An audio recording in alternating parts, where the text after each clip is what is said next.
Hello guys, kami ay magkain na ng panggabihan guys, no? Kahit gabi naman. So, bukas, magpunta kami doon sa bahay nila tatay, yung tinutulungan namin. Ang anak niya ay may sakit guys.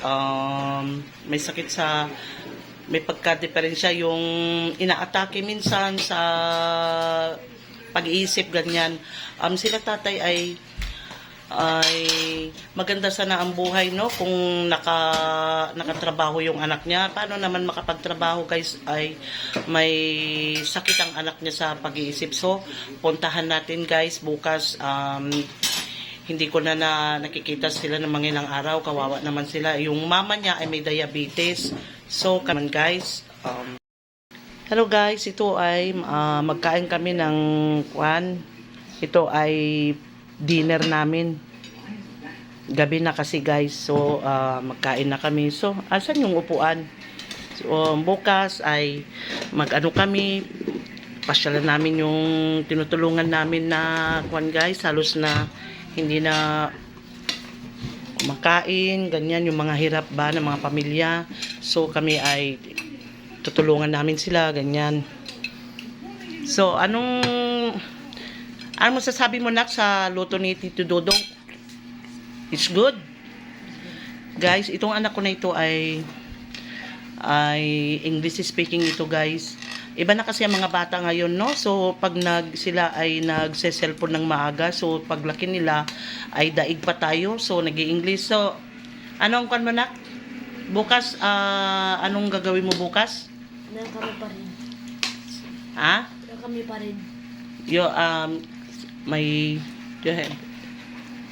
what? I have a parade. So anong kwan mo bukas? Okay lang? Okay. So ipaliwanag mo yung food mo kung okay ba o masarap yung luto ni Tito Dodong. Okay lang ba? It's delicious. It's delicious. It's delicious. So ito guys, magkain kami.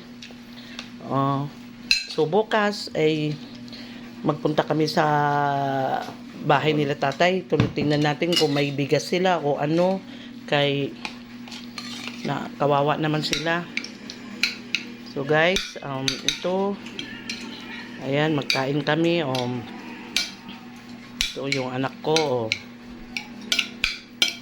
So bukas ay puntahan natin yung pasyalan natin kung kumusta na sila tatay, no? So ano masasabi mo naman? Okay pa sa alright, malamnam, masarap.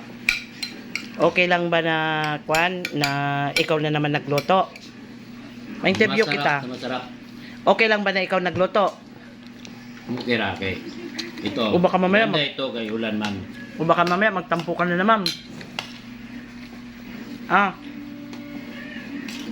Baka mamaya magtampo ka na naman na ikaw nagluto. So hindi ka na magtampo niyan. Na ikaw ang nagluto. Di na lagi, dili na. Bakit nagagalit ka? Anong Yan guys, magkain na kami. Ayan. Thanks guys for watching.